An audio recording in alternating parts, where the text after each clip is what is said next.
Assalamualaikum warahmatullahi wabarakatuh. Assalamualaikum warahmatullahi wabarakatuh. Assalamualaikum warahmatullahi wabarakatuh. Halo teman-teman, perkenalkan nama saya Subuhi Nur Azmi Saleh. Nama saya Claudia Trians. Saya Buki Sula Syarifah Yatulmatukun Sina. Nama saya Lola Ananda. Nama saya Daru Anjarini Makfiro.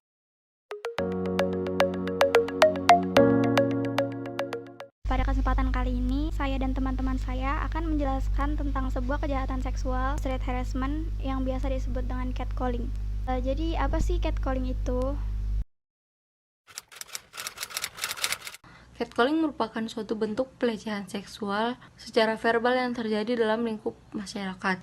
Biasanya pelaku dari catcalling ini terdiri dari satu orang yang dimana korbannya dianggap tidak memiliki kekuatan lebih besar dari pelaku tersebut.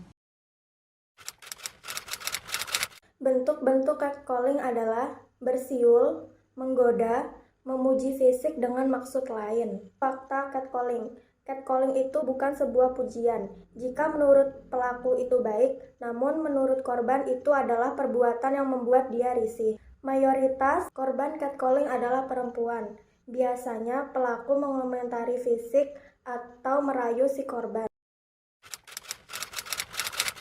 Dari catcalling ini kita bisa menghubungkannya dengan beberapa teori-teori, yaitu yang pertama teori asosiasi diferensial.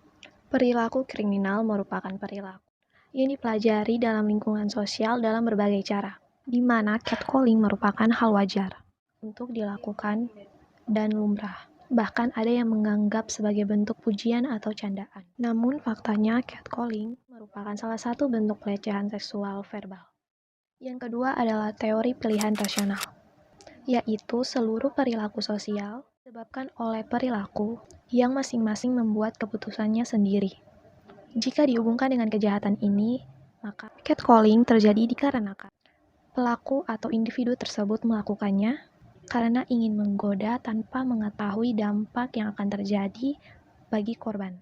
Yang ketiga adalah teori anomi. Teori ini berasumsi bahwa penyimpangan adalah akibat dari adanya berbagai ketegangan dalam struktur sosial sehingga ada individu yang mengalami tekanan dan akhirnya menjadi menyimpang. Yang keempat adalah teori kontrol sosial.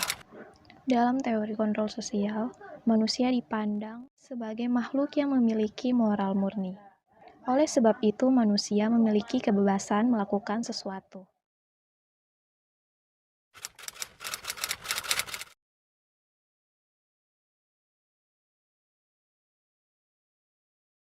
What's going on, guys? We're in New York City and I'm about to walk through the streets of New York and see the kind of harassment, as they like to call it, that I go through in my daily life. And it's not just girls. Let's see what's going to happen.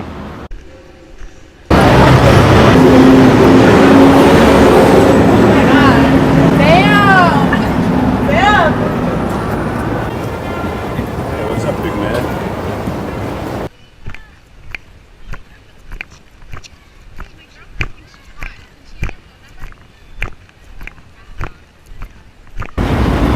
Damn. Where you from, man? Good. Come back here.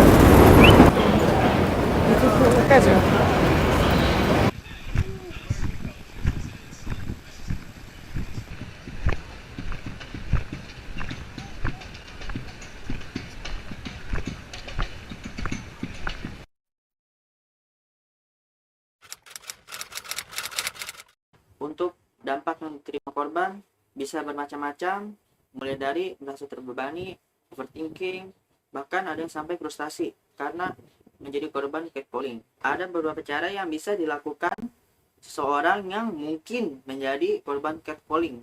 Yang pertama, hal yang pasti bisa dilakukan oleh semua orang yaitu mengabaikan. Jadi, ketika kita digoda oleh seseorang, harap kita abaikan saja, anggap saja itu angin lewat. Kedua, kita bisa menatap langsung mata sang pelaku. Biasanya hal ini membuat si pelaku itu ciut. Jika pelaku melakukan hal yang tidak diinginkan, kita bisa teriak minta tolong. Ada beberapa negara, contohnya seperti Prancis, Amerika, Belgia, Portugal, Kanada, New Zealand. Mereka sudah memiliki undang-undang yang mengatur kasus catcalling. Catcalling dapat dijatuhi ancaman berupa denda hingga ancaman penjara. Lantas, bagaimana dengan Indonesia? Sayangnya, di Indonesia belum ada dasar hukum yang jelas menyebutkan bahwa catcalling bisa kena hukum.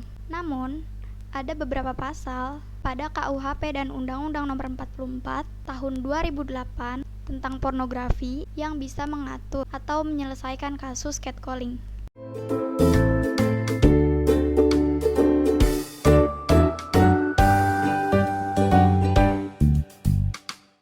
Nah, itu dia tadi sedikit penjelasan tentang catcalling dari kelompok kami. Kurang lebihnya mohon maaf.